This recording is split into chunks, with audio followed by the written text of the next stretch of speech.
ask your questions in the chat box, even yourself, or you can just type them down. So we have with us Mr. Vishal Koshalji. Good afternoon, sir. I welcome you. I'm very grateful that you are taking out time for addressing us on behalf of IAC voice team. So if we can go Eh, ahead with the session, yeah. Thank you, Harmendra. Like every time, can you just confirm if you are able to hear me, see me, and also see the slides? Yes, I can see you, Okay, hear you. good. It's all right. Good. So, welcome everybody once again to this third Sunday in our series of Learn Gita in 6 days, a self-empowerment capsule, an online capsule for self-empowerment. So, like every time, I would like to begin with a hope and a prayer and a wish that I hope all of you are safe and sound, in good health with all your family members and near and dear ones in these tough times, and hope all of you are using your times very productively, in the in this phase of lockdown. Okay, so let us begin with what we are planning to cover today. So as Harmendra just said, today we are into the day 3 of this 6-day course. Today is the third Sunday, and the focus of today's session is karma, the science or the law behind the action. So before I get into day 3, let us just do a quick recap of what we have been doing so far. So if you remember, last to last Sunday, which was our day 1, it was about introduction and overview, not only of this course, but also of Bhagavad Gita. And also the carry home, the take home message was why understanding Bhagavad Gita is so important for us, how we can be real human beings, how we can be really successful and happy in our lives, and how as human beings it is our special privilege to be able to access this wonderful scripture like Bhagavad Gita and take advantage of the knowledge which is available therein. Then in the last Sunday, we talked about the first aspect which is covered in Bhagavad Gita, which is Jiva, the living entities. And we saw that how to be able to do anything meaningful in life, to be able to actually become successful in life, or to be able to pursue our goals or whatever else we want to do, it is so important to first of all understand who we are. And that is why Bhagavad Gita begins with telling who we are, the ABCD of spirituality, the fundamentals of spirituality, that, oh, we are spirit soul, we are not the body. And we saw so many things related to that in the last session. Now, in today's session, which is dedicated to the second theme of Bhagavad Gita called karma or the science of action, let us understand that yes, we are jivas, we are living entities, we are soul, we are not the body. So what are we actually doing in this world, and what is this whole science of action? What are we supposed to do, what are we not supposed to do, and what happens as a result of what we do, what governs the result of our actions, and so on and so forth. That's going to be the theme of today's session. So as you can see, I have written here, as you sow, so shall you reap. Jesus Christ says this in Bible, as you sow, so shall you reap. So let's look into the deeper meaning of all these things.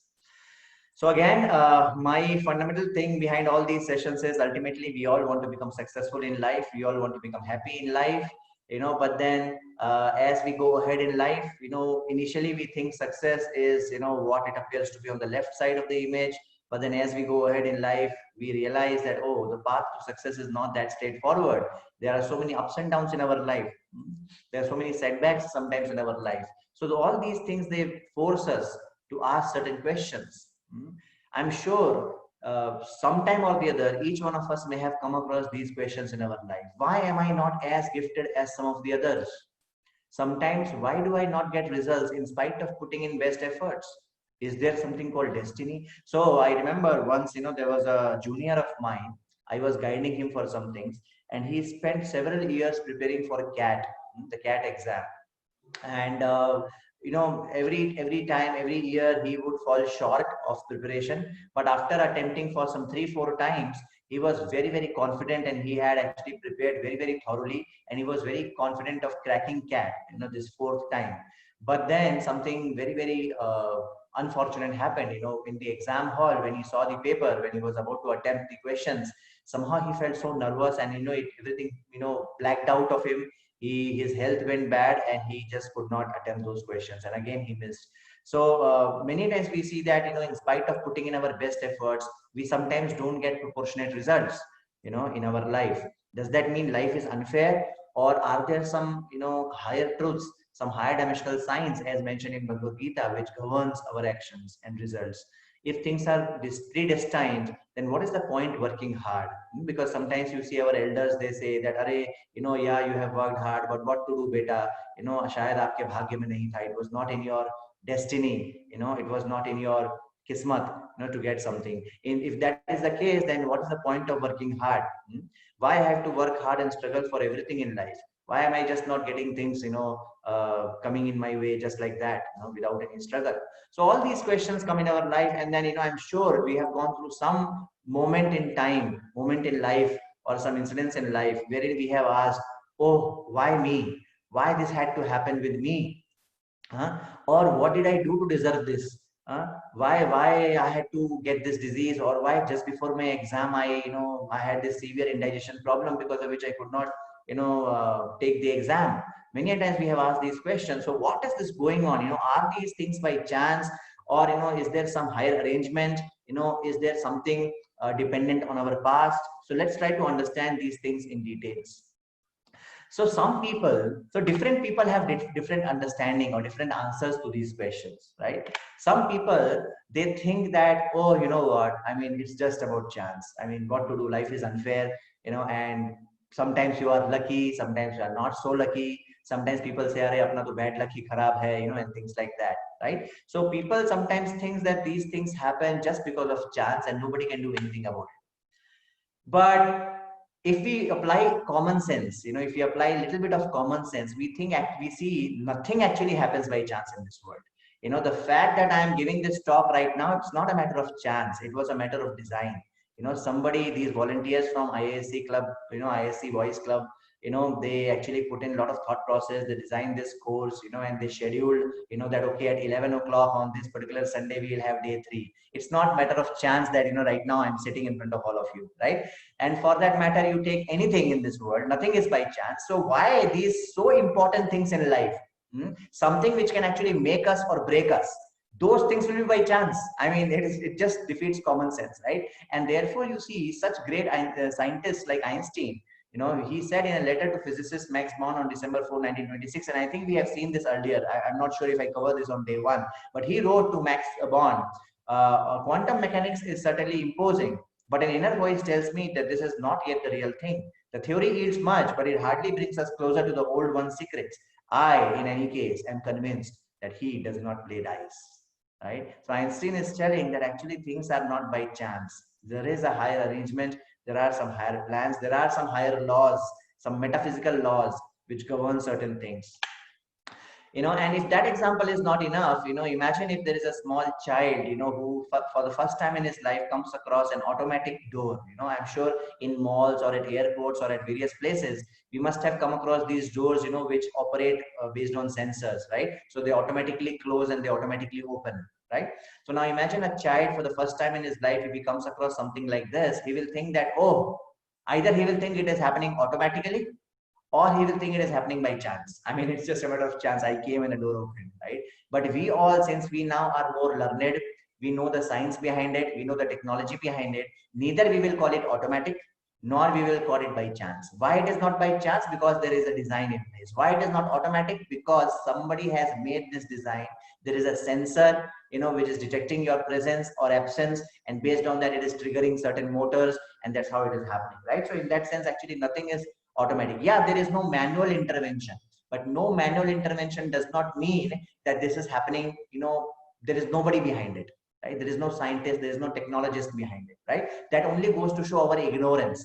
So when we do not understand the real reason behind something, and we only attribute chance to it, if we think it is happening by chance, or if we think it is happening automatically, then that is not a symptom of knowledge. It is a symptom of ignorance, when you don't understand the real reason behind something.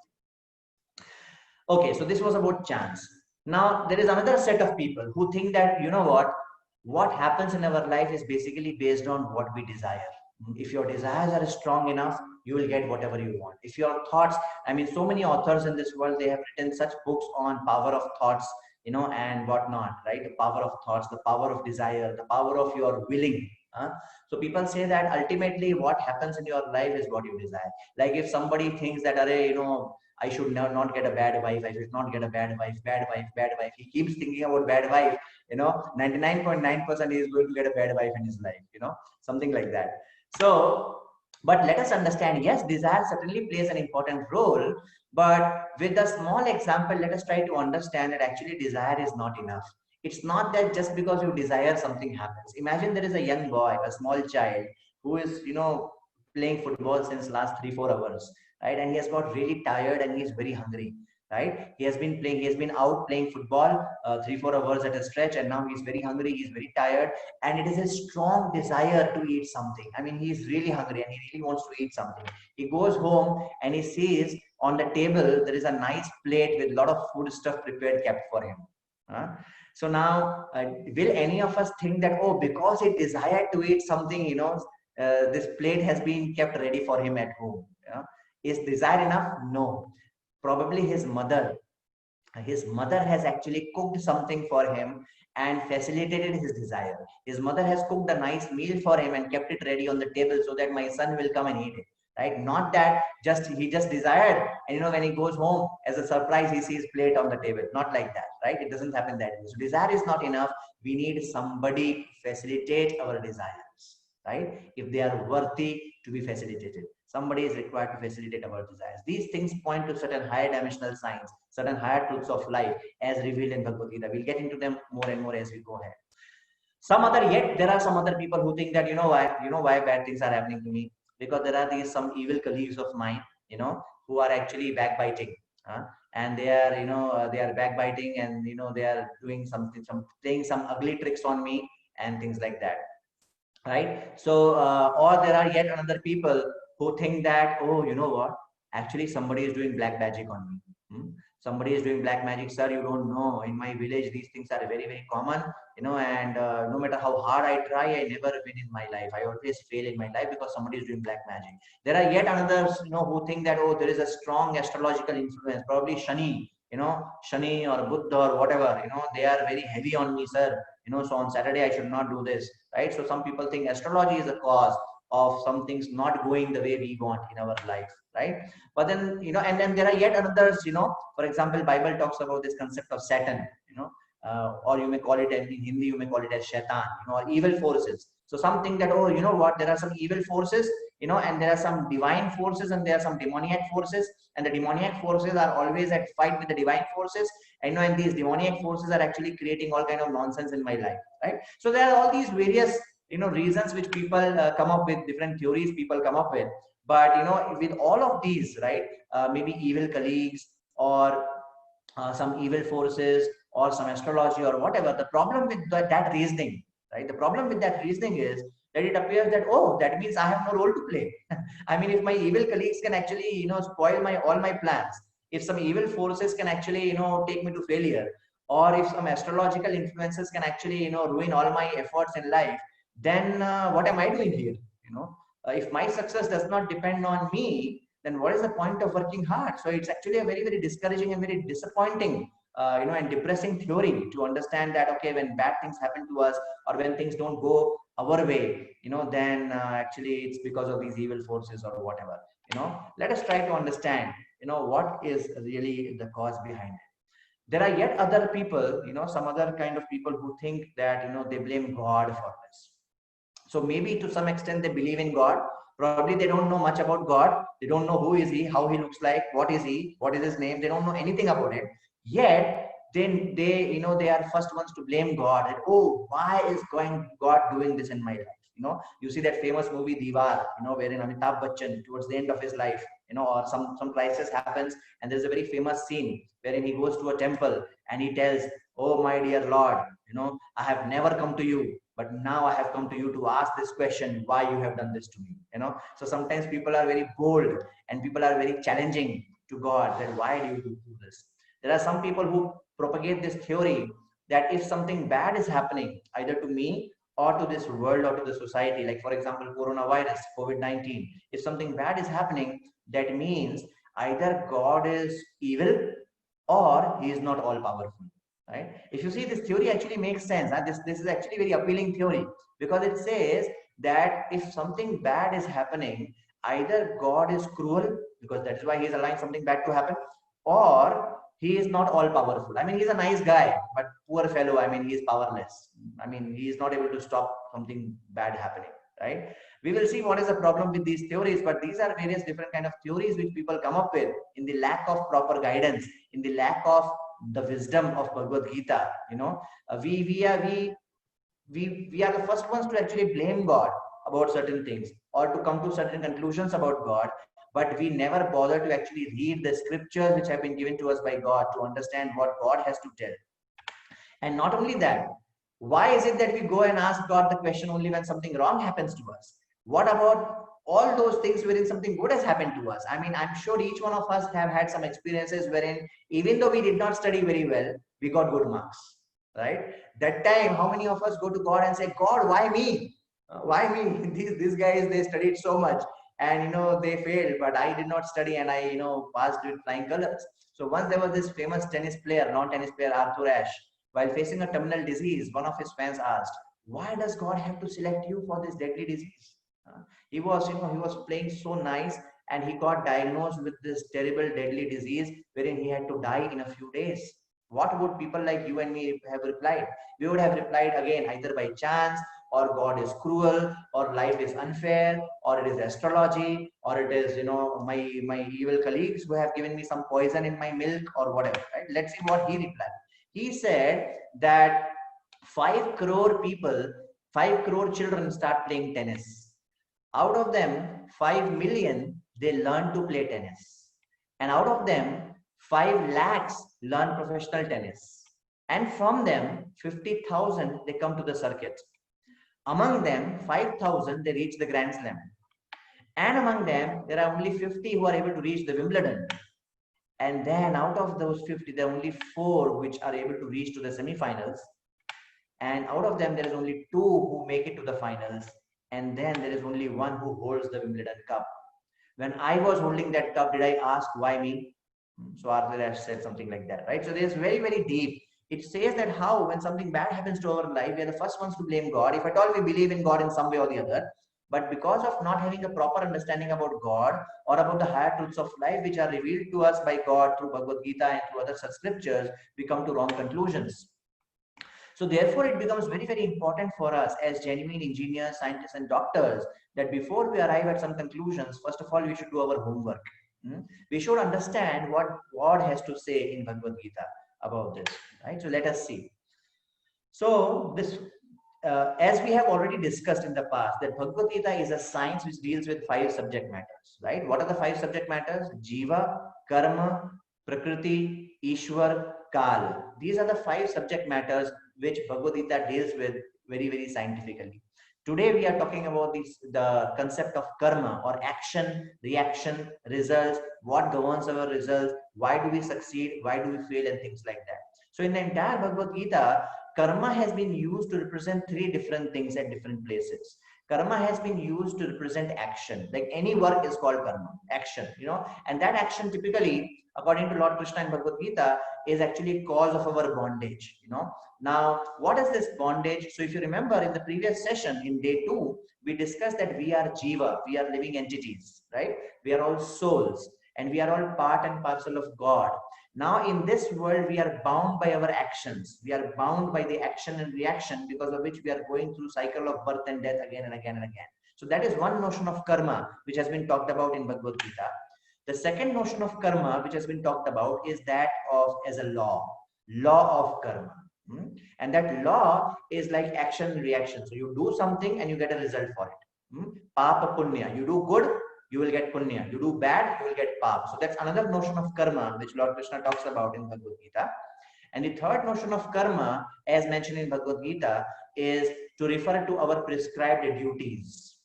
Something like karmanyovadhikaraste ma phaleshu kadachana, that we should do our prescribed duties according to the shastras, each one of us. For example, if we are a student, what is our duty? Our duty is to study. If we are a teacher, it's my duty to teach. If I'm a father, it's my duty to raise my children properly. If I'm a husband, it's my duty to take care of my wife. If I'm a wife, it's my duty to take care of my husband. If I'm a doctor, it's my duty to be a nice doctor, and so on and so forth. So that's also what is being referred to as karma by in Bhagavad Gita. So now let us get into details of each one of them to understand complete and holistic understanding of this whole business of karma as presented in Bhagavad Gita.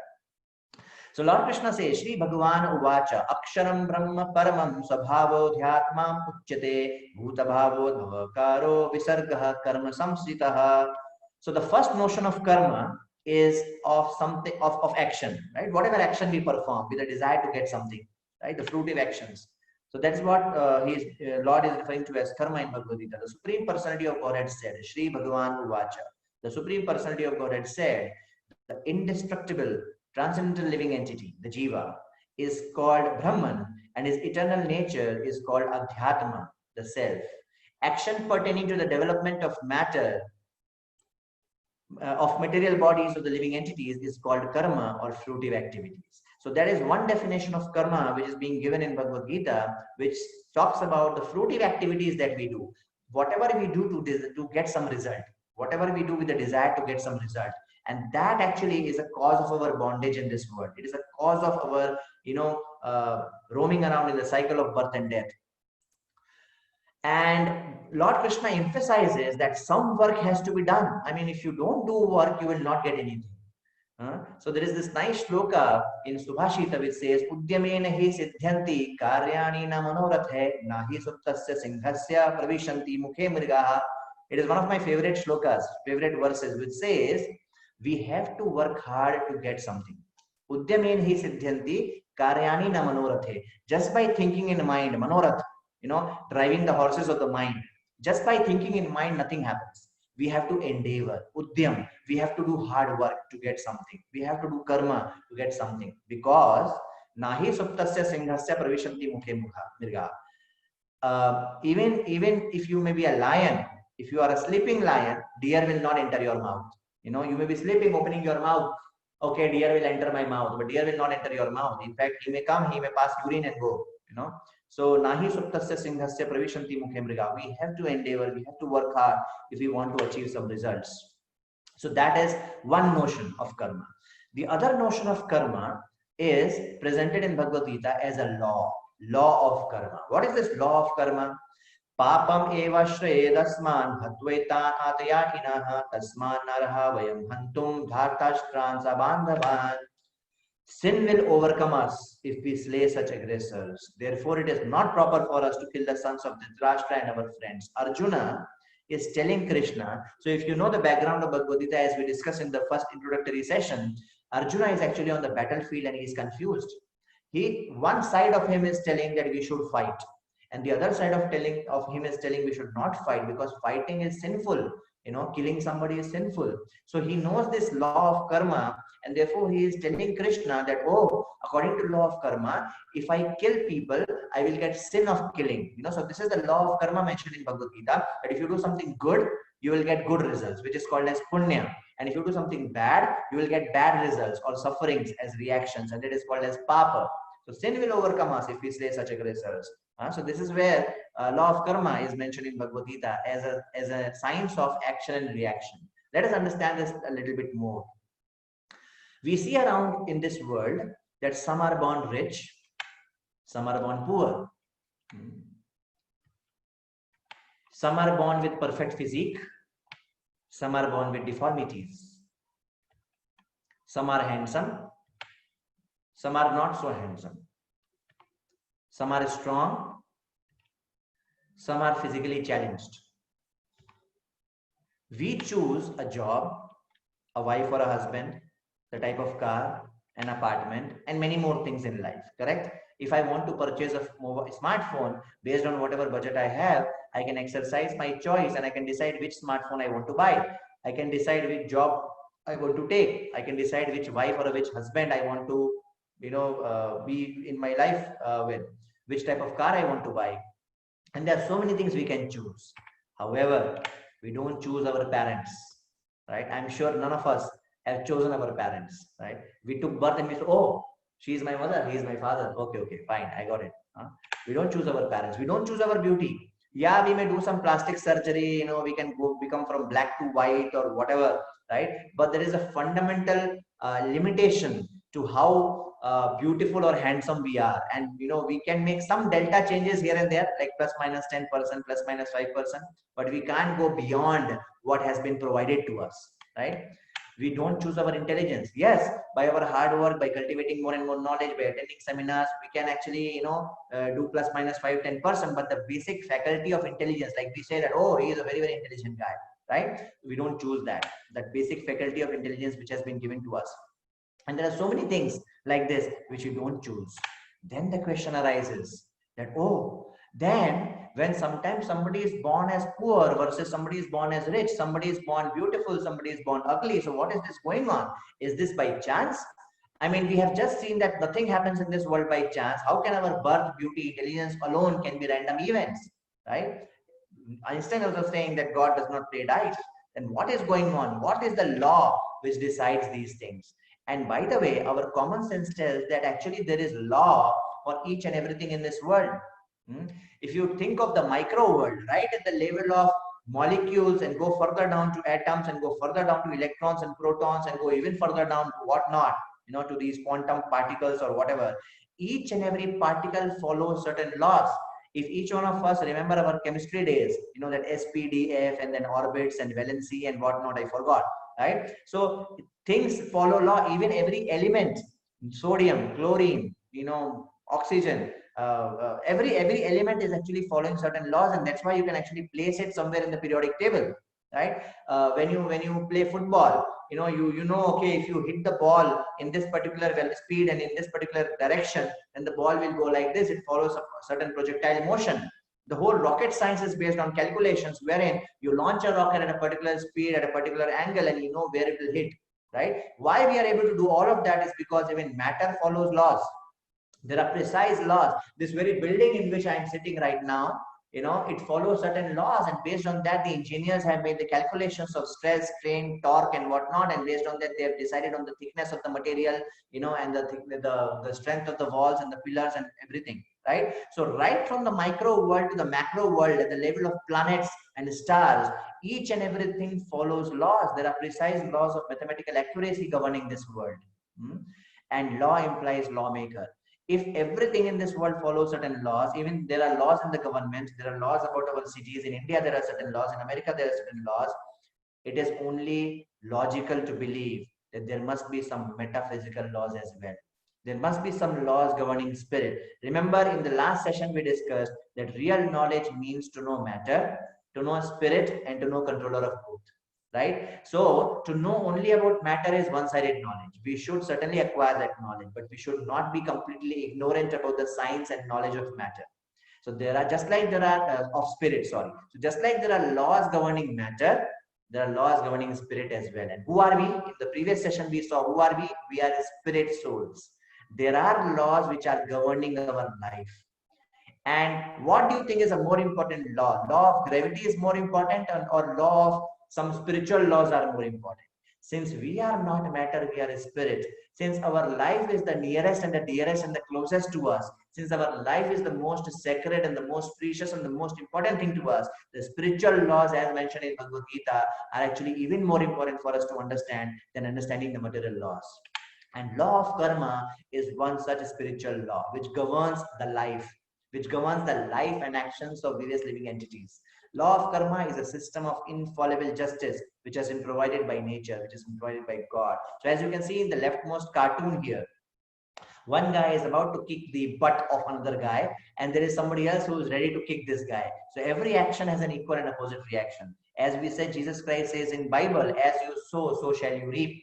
Right? You see these dominoes here, right? So this guy is, giving a jerk to one domino, and then it's kind of creating a chain of reactions, and it's just a matter of time that it's going to come back to this guy, right? So it is, in English, it is said, what goes around comes around. You see, so that's what in one sense is the law of karma. And no wonder that actually Newton, it's one of the most important material laws as well. It's the third law of physics, right? Every action has an equal and opposite reaction. So when you apply that same law from matter to spirit, actually that becomes a law of karma. If I do good, I'll get good result. If I do bad, I'll get good bad result. And these results or reactions, we don't have to expect that, we will get immediate reaction or instant reaction. No, reactions are of two types. In some cases, we may get instant reaction. On the other hand, in some cases, we may get delayed reaction. You may do something, but you may not get the reaction of it until it is the right time. An example of an instant reaction is on 4th September. I'm sure all of you must have come across this news article. On 4th September, just some 20 days back, these two guys, they entered this ATM to loot, to rob the ATM. And to their surprise, when they just, when they opened the shutter and came out, they saw police was waiting for them. So this is a very wonderful, apt example of instant reaction. They looted the ATM, and they're all done. They thought, okay, wonderful, we are successful in our mission. And when they opened the shutter and they were about to go out, they saw police waiting, with all garlands and with all paraphernalia, to welcome them and to greet them. So this is an example of instant reaction. On the other hand, there are many activities which can actually give delayed reaction to us. Sometimes, people smoke thinking, oh, smoking is so cool. We should say, how can fire be cool, you fool? So the packets earlier used to say smoking cigarette is injurious to health. Now people have realized it's not just about being injurious to health, it's actually something even more serious, and therefore the packets of cigarettes now say smoking kills, right? Yet people who don't have any control on themselves, those who are not able to say no to their mind, they are so foolish that they go ahead and still get into such self-destructive habits. But we know sooner or later, in case of smoking cigarettes, the reaction could be delayed. Maybe after a few years, we will see the reactions. Maybe after a few decades, we will see something going wrong. Here is an example of delayed reaction. And by the way, the delay may not only be just in years. The delay could also be beyond lifetimes. If I do something in this life, if you remember in the previous session we discussed the science of reincarnation in the previous session, that how this is not the only life that we are leading. We are not this body. We are a spirit soul who are the passenger in this life, in this body. So before this, I was in some other body, and after this, I'm going to be in some other body. This is the science of reincarnation explained in Bhagavad Gita. So it may so happen that I may do an activity today, and I may not get a reaction of it in this life. I may not even get the reaction of it in the next life. I may not even get the reaction of it in the next to next life, but I may get a reaction to it after several lives. Now, this may sound something very, very surprising, but it is a fact, because we are a soul. We are in a journey. We are on a spiritual journey. And Mahabharata gives a very, very graphic example of this. I'm sure we all have heard of this epic called Mahabharata, which is one of our very, very glorious histories. Which teaches very, very important lessons to us. So in Mahabharata, this incident comes wherein Dhritarashtra, he is blessed with 100 sons. At the same time, he was cursed that his 100 sons will die. You know why that happened? The history to it is that 50 births before, Dhritarashtra, 50 births before, he was a king, and by mistake, he had killed 100 eggs of a bird. By mistake, Dhritarashtra had killed 100 eggs, destroyed 100 eggs of a bird. And because of that murder, because of that sin, the reaction, please note, law of karma, every action is going to have an equal and opposite reaction. So if Dhritarashtra in his 50 lives back, he was a king then, he killed 100 sons, 100 children of a bird, the reaction which he was supposed to get was his 100 sons will also be killed. Right now, it is not a matter of joke to get 100 sons. To get 100 sons, also a lot of pious activities are needed to be able to get children, sons and daughters. Right. So Dhritarashtra, he did not get the reaction in the next life, because in the next life he could not get 100 sons. So if he cannot get 100 sons, how he can get the reaction of killing his 100 sons getting killed? So it took him 50 lives to acquire such pious credits by which he can now get 100 sons. And now when he got 100 sons in this life, that reaction of his 100 sons being killed, that pending reaction, that came in his life when he was Dhritarashtra in Mahabharata. So you see our scriptures, they tell us such details about this higher dimensional science, the higher truths of life. And we can also understand this delayed reaction in a very simple way. If today I purchase mango seeds, and if I sow the mango seeds in the ground, can I get the mango tree tomorrow? Can I start eating the mangoes tomorrow? No. It will take probably 5 years or 6 years before I can taste the first mango. Similarly, when we sow the seeds of sin, some seeds of sin fructify instantly, but some seeds of sin may fructify after many years or after many lifetimes. And by the way, if one says that, oh, array, I did some sin, some 20 lives back, why am I suffering for that right now? This is a very foolish argument. Why it is a foolish argument? Because we have already discussed in the previous session. You see how these sessions are connected with each other. We have already discussed in the previous session in day 2 about Jiva that we are not this body, we are soul. The person is not the body. I may be king in my previous life. I may be a beggar in my previous life. I may be a plant in my previous life. I may be a barber in my previous life. I may be a cook in my previous life. Whoever I may be, the person is the same. The outer covering is different.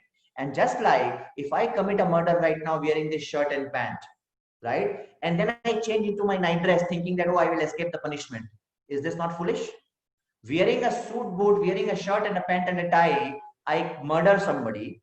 And then I change my dress, and when police comes, I say that, no, sorry, when I was, wearing shirt and pant, I had committed the murder. You cannot catch me now because now I'm wearing a night dress. Just like this is foolish, because it does not matter what dress you are wearing, you are the person who committed the murder. Similarly, even if we have committed some good activities or bad activities in our previous lives, we are going to get good reactions or bad reactions in this life. So many times people wonder why bad things happen to good people.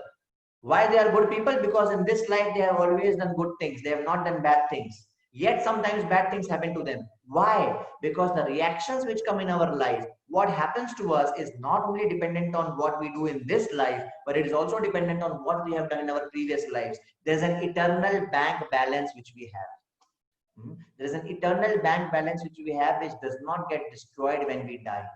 We always, with every action, with every word, with every thought, with every desire, with every deed, we either put money in that bank account or we withdraw money from that bank account, and that continues with us life after life. And based on how much money we have in that bank account, the situation in our life, the circumstances in our life, the events in our life, what happens to us is governed based on that.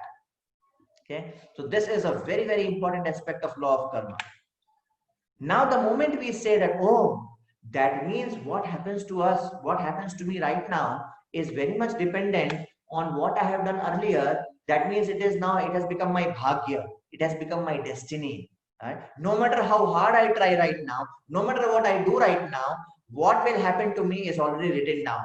मेरा भाग्य पहले से ही लिखा जा चुका है.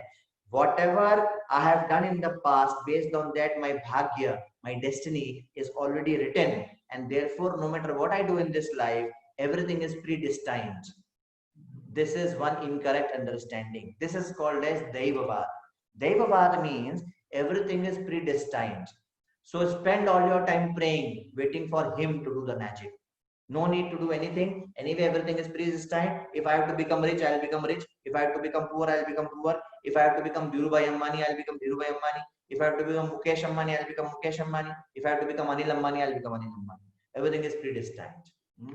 No, this is one incorrect understanding of destiny.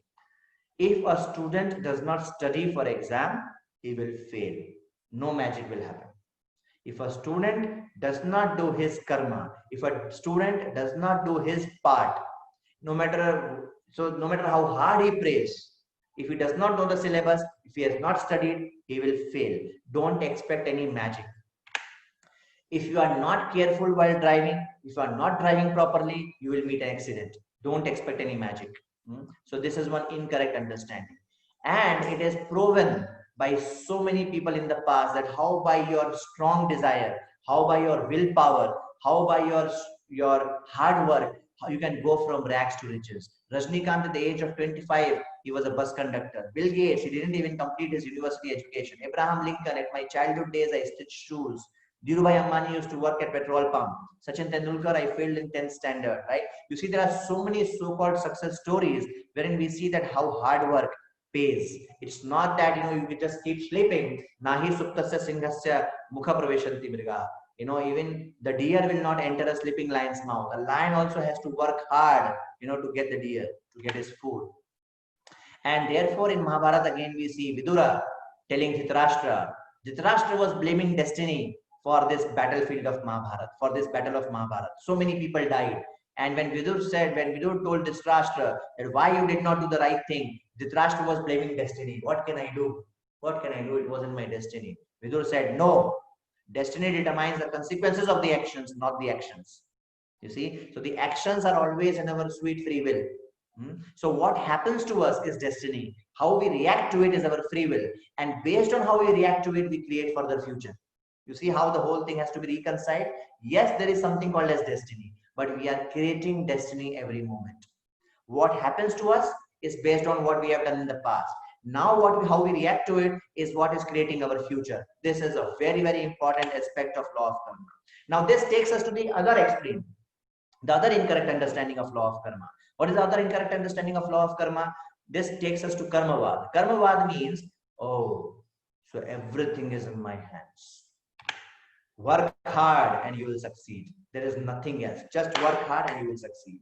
We see this does not happen in practice. There are so many people who work so hard, probably harder than so many others, and yet they go nowhere in life. But somebody else goes ahead in life, right? That means there is something else also. It's not just by working hard everything will happen. There is a very graphic example of this. Imagine we are farmers, and now if we work hard, we are plowing the field, we are sowing the seeds, we are doing our part. Will the crops grow?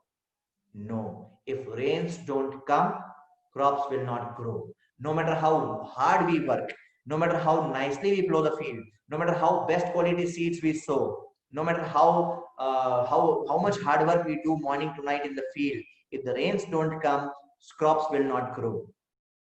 So therefore, one extreme of karmavad is wrong, that just by my hard work I can get all results. No, we need some higher powers to be with us. We need some other things, some metaphysical things also to be with us. We need the law of karma on our side. We need a bank balance of previous past work. So karmavad is a wrong understanding.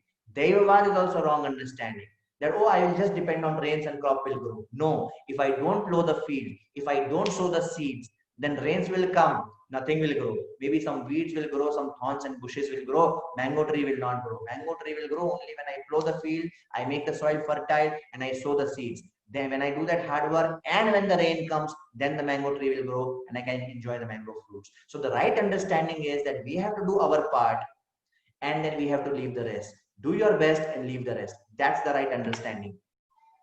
And there, role of God becomes very important. There are two roles which God plays. One role which God plays is that of a loving father. God provides sunlight. In Bhagavad Gita, Lord says, Tapami aham. Lord provides air to breathe. Lord provides water to drink. Rasoham apsu konteya. Lord Krishna is telling to Arjun that the best of everything, the source of everything, and the essence of everything is me. Lord tells, right? So all the things which are necessary for us to live in this world, minerals, our heart, our lung, our brain. Who created our brain? I'm sure my mother has not created my brain. My father has not created my brain. None of the scientists, even those scientists who are neurosurgeons or who are writing big, big books on brain, none of them have created even an ant's brain, what to speak of my brain, right? So from where have we got all of this? As loving father, God supplies us with all these things. And most importantly, God supplies us with the words of wisdom. As we discussed in the first session, how Bhagavad Gita is like a manual. Bhagavad Gita is like a manual which gives us, which serves as a map, medicine, as well as manual, right? So God provides us that as well. So this is one role which God plays, the role of a loving father. And the other role which God plays, which is very, very important from a law of karma perspective, he plays the role of an impartial judge. If we do good activities, we will get good results. If we do bad activities, we will suffer for those bad activities. God is not to be blamed. Once there was a person, he went to, he went to a barber, and he said, you know what, barbers don't exist. He said, why barbers don't exist? Because there are people with long hair. So just because there are people with long hair does not mean barber does not exist. Similarly, just because there is evil in the society, if there are people who are doing wrong things, there are some terrorists who are creating terrorism, there are some murderers who are doing murder, there are some thieves who are stealing things. Just because bad things are happening in society, does it mean God does not exist? No. Just like if there are people with long hair, does not mean barber does not exist. Similarly, if bad things are happening in the society, does not mean God does not exist. What is the problem? The people with long hair are not going to the barber. They are not getting the haircut, right? And therefore they have long hair. Similarly, those who are not God, those who are not, they are inviting problem in their life and they are creating problems in other life. What can God do here? God is like an impartial judge who is only administering either the good results to good deeds or bad results to bad deeds. And mind you, the bad results may not only be of actions which we have done in this life. It may be a bad action which we may have done in some previous life. In this life, I may not have done anything bad.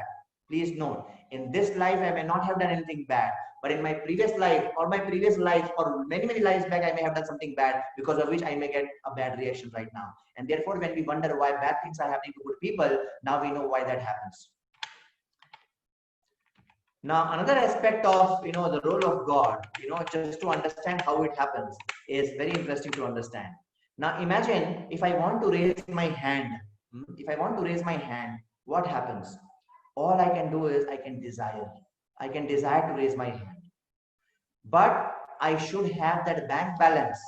I should deserve to be able to raise my hand. And only when the Lord sanctions that, yes, this guy deserves to raise his hand based on his past karma and based on Lord's plans. Yes, he deserves to raise his hand. Then Lord sanctions, he puts his signature, yes, allowed.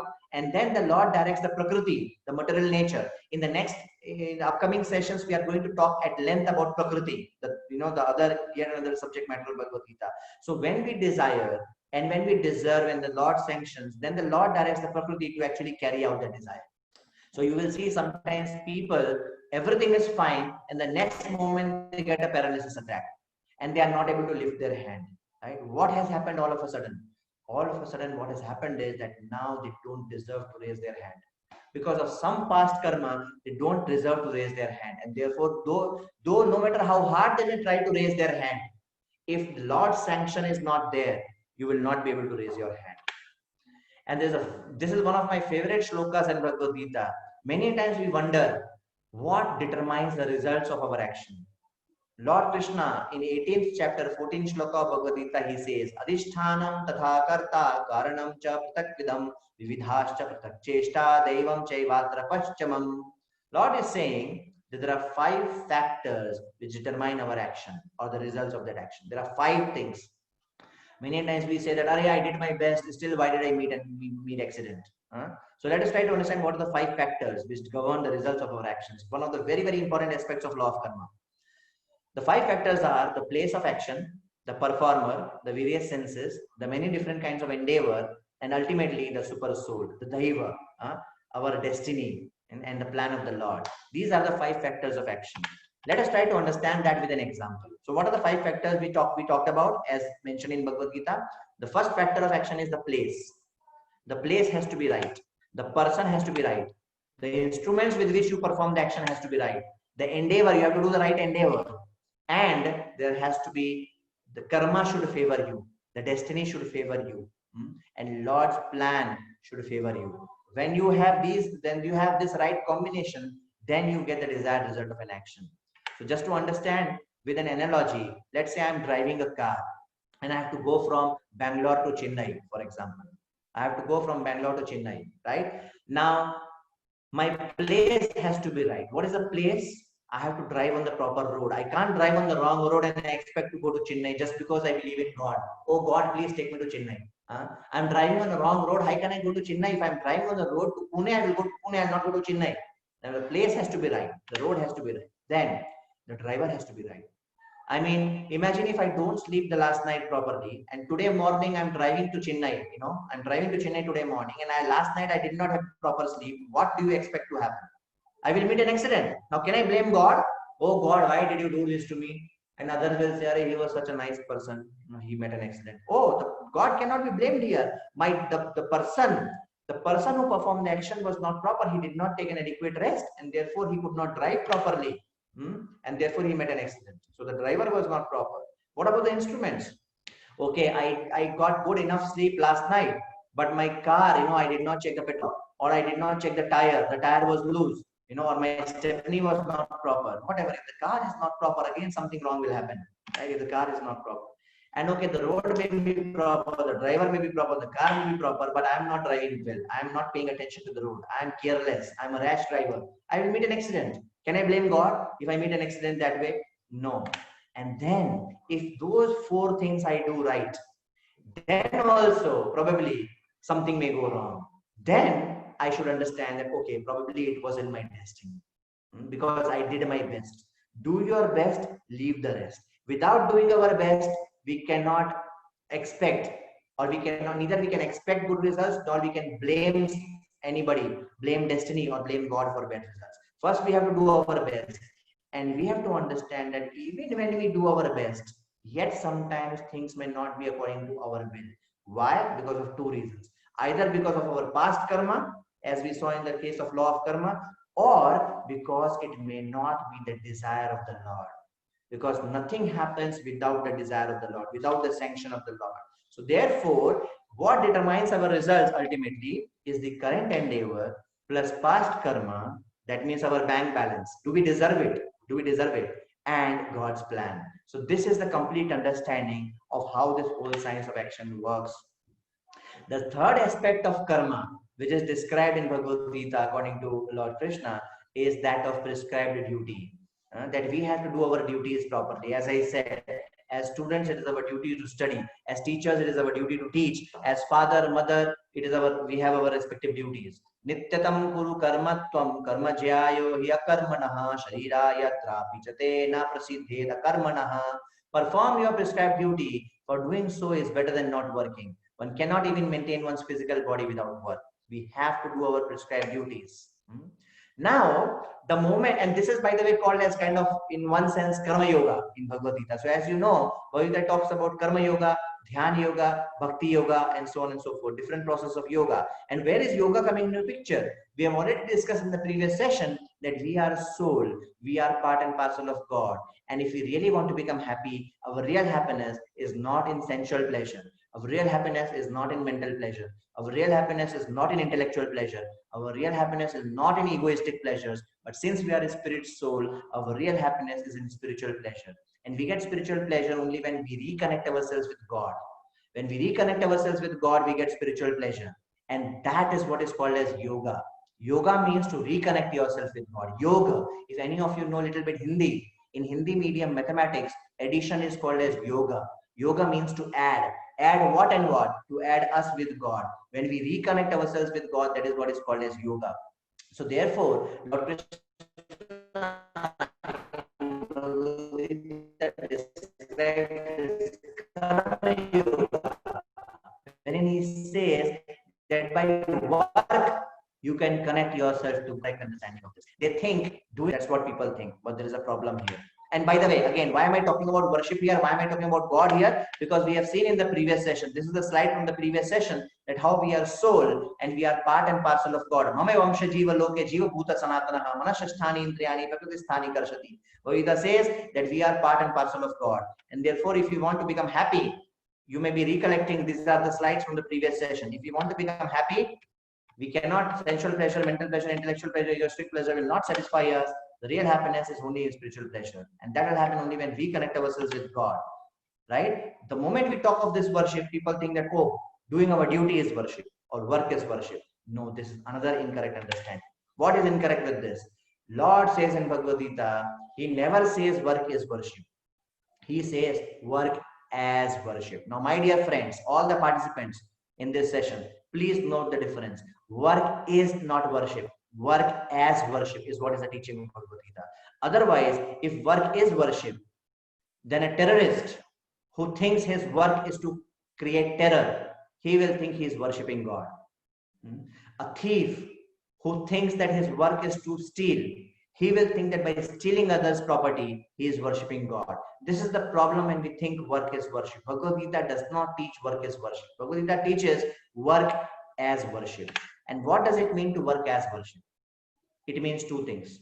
One, We should work without being attached to results. We should do our duties, whatever prescribed duties we talked about. We should do our prescribed duties without getting attached to results. And this is the famous shloka in Bhagavad Gita 2.47, wherein Lord Krishna says, Karmanneva adhikaraste ma phaleshu kadachana ma karma phala heturvur ma te sangostva karmani. You have a right to perform your prescribed duty, but you are not entitled to the fruits of action. Never consider yourself to be the cause of the results of your activities, and never be attached to not doing your duty. So neither you can run away from your duty, nor you have to do your duty being attached to the results. And in that way, when you do your prescribed duty, then you are doing work as worship, karma yoga. And what is the other meaning of work as worship? The other meaning of work as worship is that we have to remember the Lord and do our duty. Remember me and fight, Krishna is telling to Arjuna. Tasmat sarveshu kaleshu mamanusmara yuddhacha mai arpita mano buddhir. Mai arpita mano buddhir. Give your mind and intelligence to me. Remember me and fight. And he's telling yagyarthat karmano nyatra loko yam karma bandhana tadartham karma kaunteya mukta sangha samachara. He's telling, don't fight for yourself. Fight for me.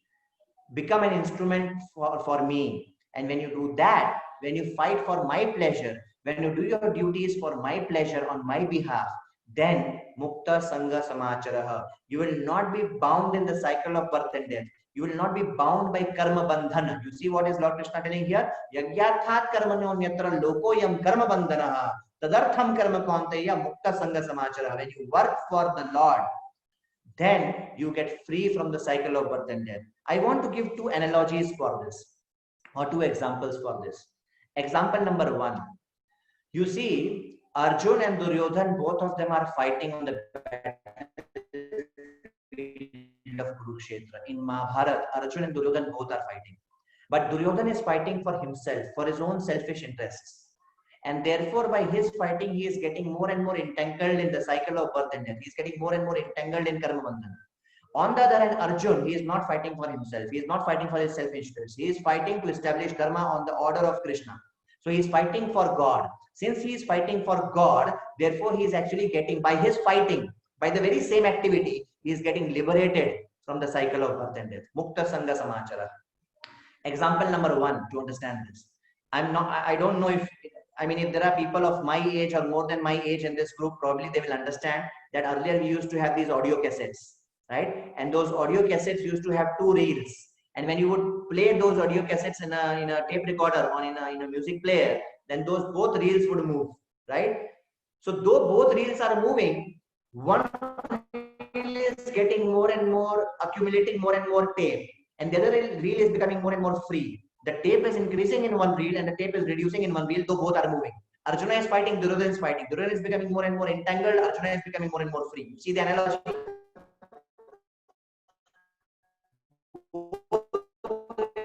Are moving. One is becoming more and more bound by the tape, the other is becoming more and more free. Yet another example of this is, if I take a gun and kill you, what will I get? I will get death imprisonment. I'll get death sentence. I'll get punishment. Right? But if a soldier takes a gun on the border and kills somebody, he gets Paramveer Chakra. What? Why this happened? I'm also killing. He's also killing. I'm getting punishment. I'm getting life sentence. I'm getting death imprisonment. I'm getting death sentence, and he is getting Paramveer Chakra. The difference is, when I kill, I'm killing for my own self, for my own sake, on my own behalf. On the other hand, when a soldier is killing, he is killing on the behalf of government. This is a very, very important aspect of karma, which we all have to understand. Yagyarthat karma mantra, loko karma bandhana. And that's why it is described that there are three types of karma. We have come to the end of this session now. This is just the last 2-3 slides. We have to understand these three types of karma very, very clearly. One is called as vikarma. Vikarma means doing all nonsense activities, breaking the laws of God, not following the shastras. Killing somebody, stealing somebody, telling lies, all those kind of things. That brings bad reactions to us. That brings sufferings to us. The other thing is called as karma, the action which we talked about. But if we do that action with a desire to get results, with a fruitive mentality, for fruitive reactions, we will get work, we will get results, we will get good results. If we do good work on material platform brings good results. But both bad results and good results is going to entangle us in the cycle of birth and death. So therefore, what is Bhagavad Gita recommending? Bhagavad Gita is recommending that we should do akarma. Akarma means devotional activity for which one suffers no reactions. So I am a father.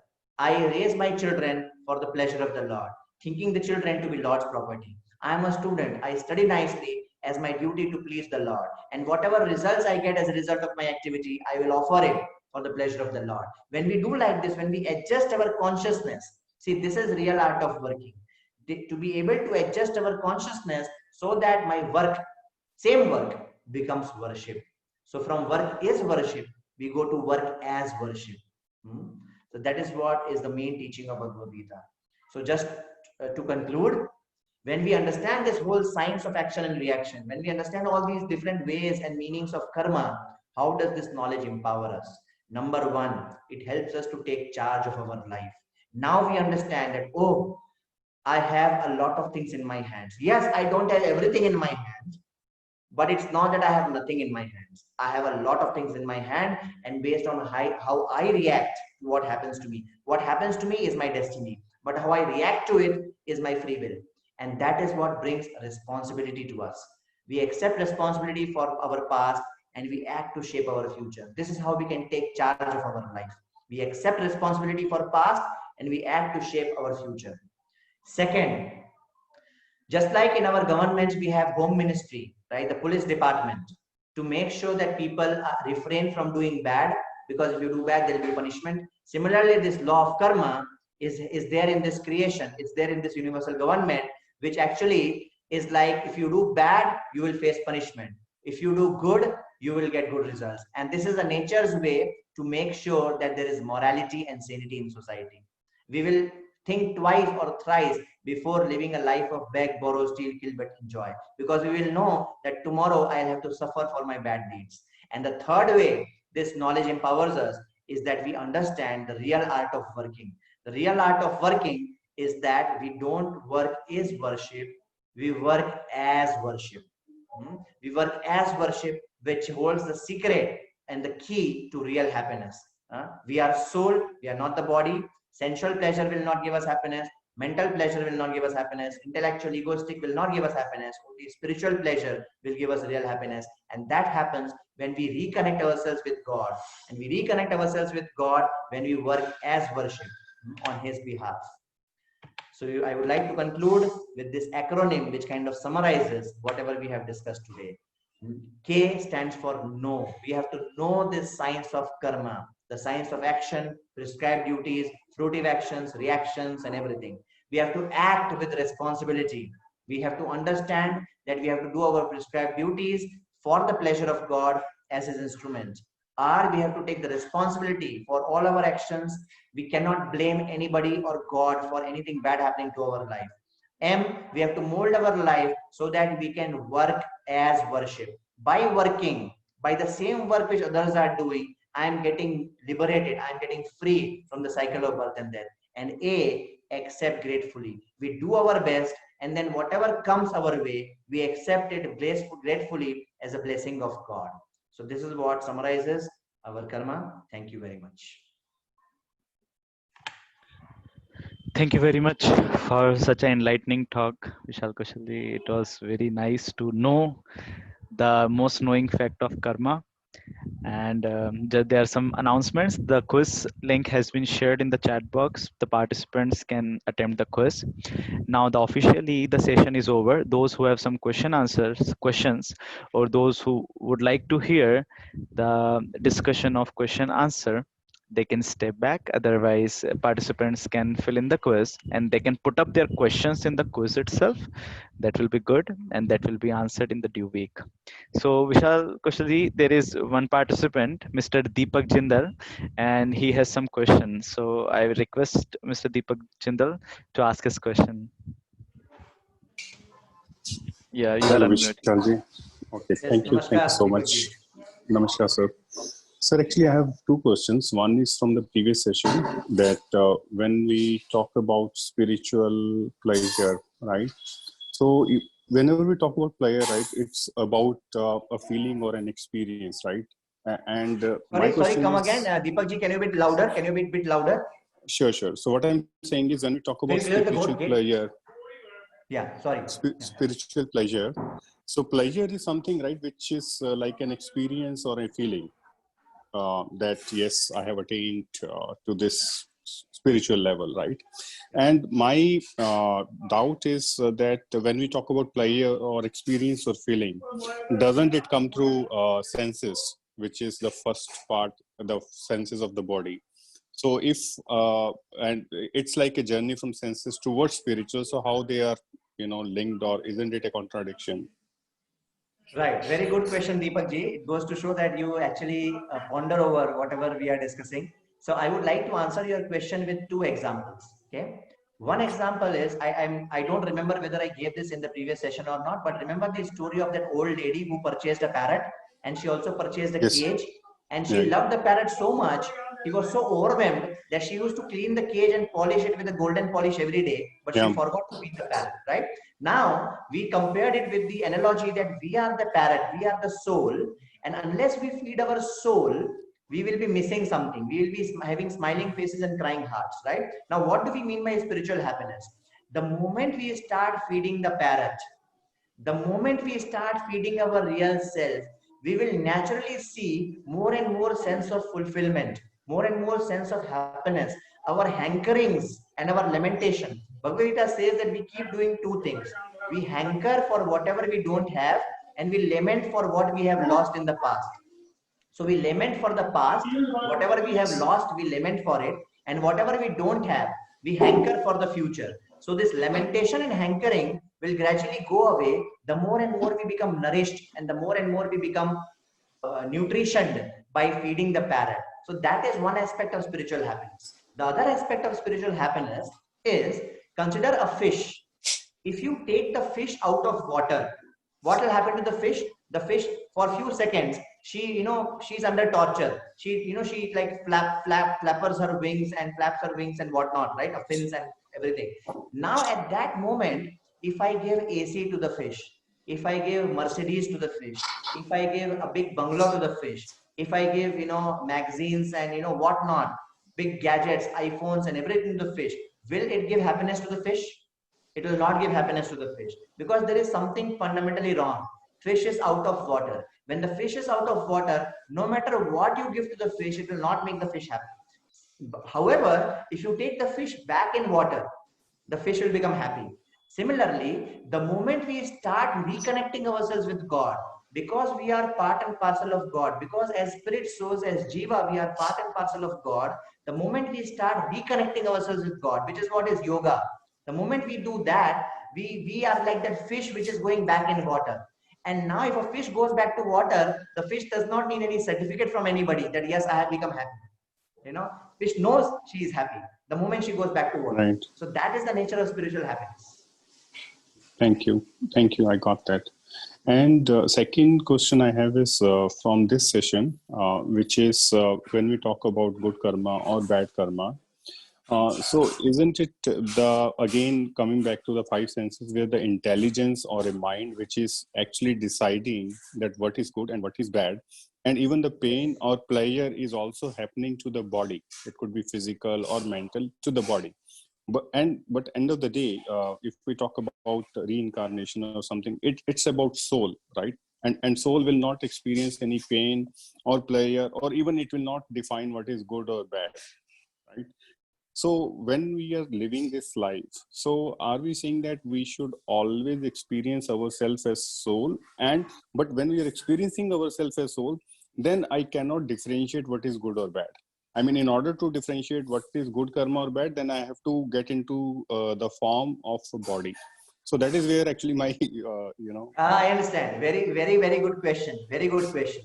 So when we say, the moment we understand from Bhagavad Gita that we are not the body, we are not we are soul, it does not mean that we deny our senses and we deny our intelligence and we deny our mind. When we say that we are soul, it does not mean we have nothing to give or take with our mind and intelligence and senses. No, mind, intelligence and senses are a vehicle which we are sitting in. And if we want to be happy, imagine if you have to go to office. If you have to go to office every day, maybe after the lockdown, right? right. Then you need a car to go to office, right? Now our car has to be in a good condition. And the happiness and distress we will perceive through car, it cannot be denied.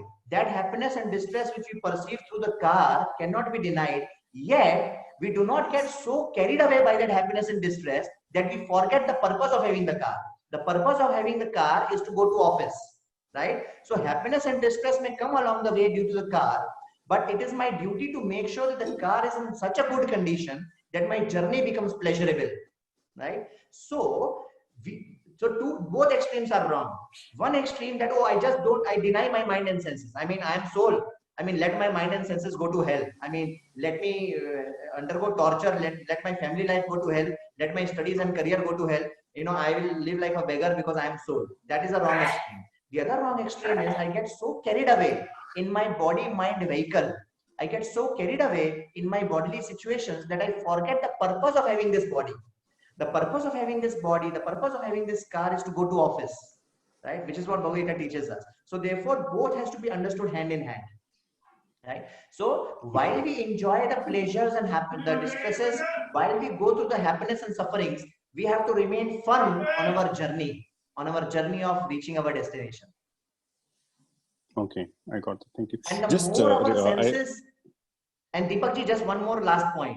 The more our senses and body get purified, if I am using my body and senses in the right way for service of God and humanity, if I'm using my body and senses and mind and intelligence in the right way, in the right direction for the service of God and humanity, then they get purified. And the more they get purified, the pleasure which I get from that actually becomes a spiritual pleasure.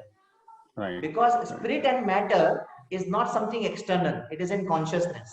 Arjuna is also fighting, Duryodhana is also fighting, right? So spirit and matter is in consciousness, not in the external form. I understand. Yeah, just realized that one doubt which I have from this discussion is that when spirit is infinite, or soul is infinite, sorry, I would say, right? Soul is infinite. And we talk about experiencing soul, right? Or be a soul. Isn't it soul only a word? Because we cannot experience it. We cannot see it. We cannot even feel it. Isn't it only a word which has been described just to, okay, you know, so this is, again, I appreciate your question, but this is coming from a confusion when sometimes we do not understand spirituality from right sources. Then we come across all these intellectual and theoretical confusions, you know, right, like once I came right, across right. a definition of soul as a circle with a definite center, and God as a circle whose center is everywhere, right? So sometimes these definitions, they confuse us, right? Okay. The correct understanding is soul is not infinite. Soul is actually a very tiny spark. Soul is infinitesimal. Actually, it is the opposite.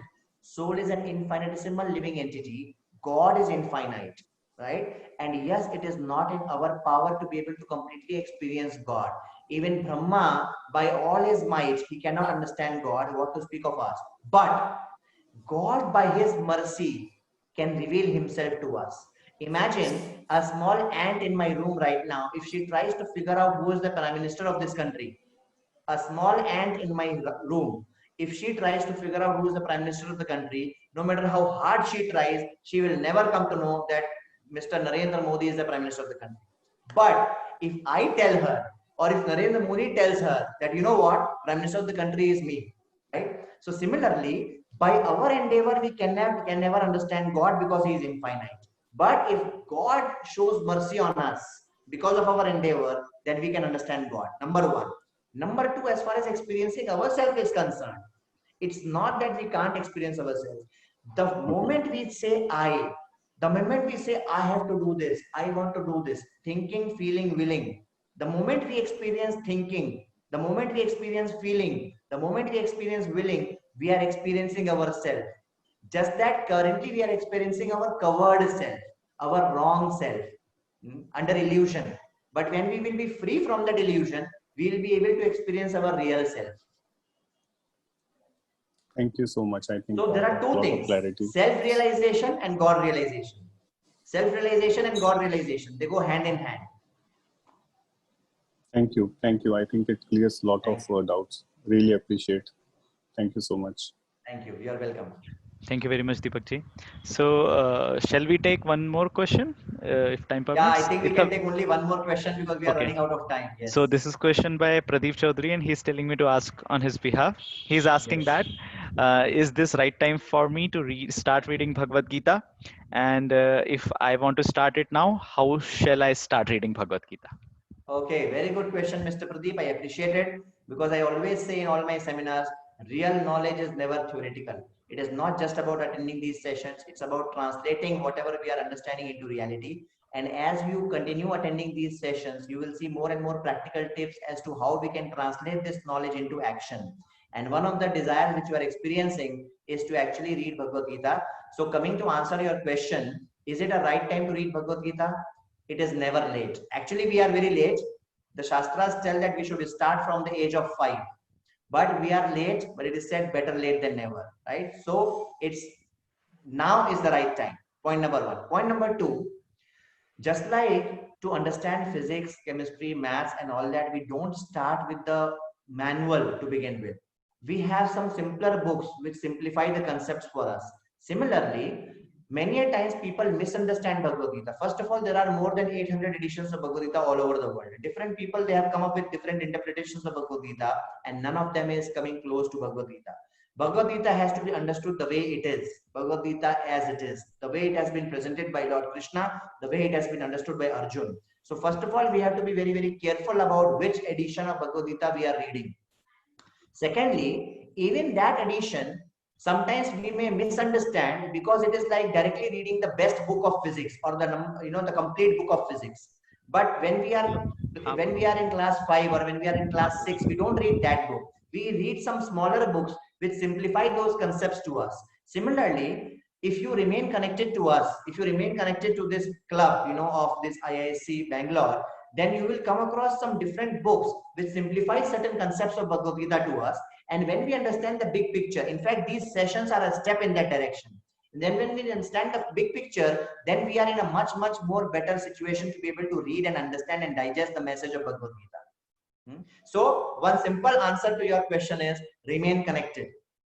Keep attending these sessions and gradually more and more things will unfold step by step. Just like physics, chemistry, maths, biology, we have not understood in one day. We have gone to class 1, class 2, class 3, class 4, like that full system was there. Similarly, if you stay connected, you will go through this entire system and you will see how you will understand Bhagavad Gita thoroughly to such an extent that you can apply it in your life on a day-to-day basis.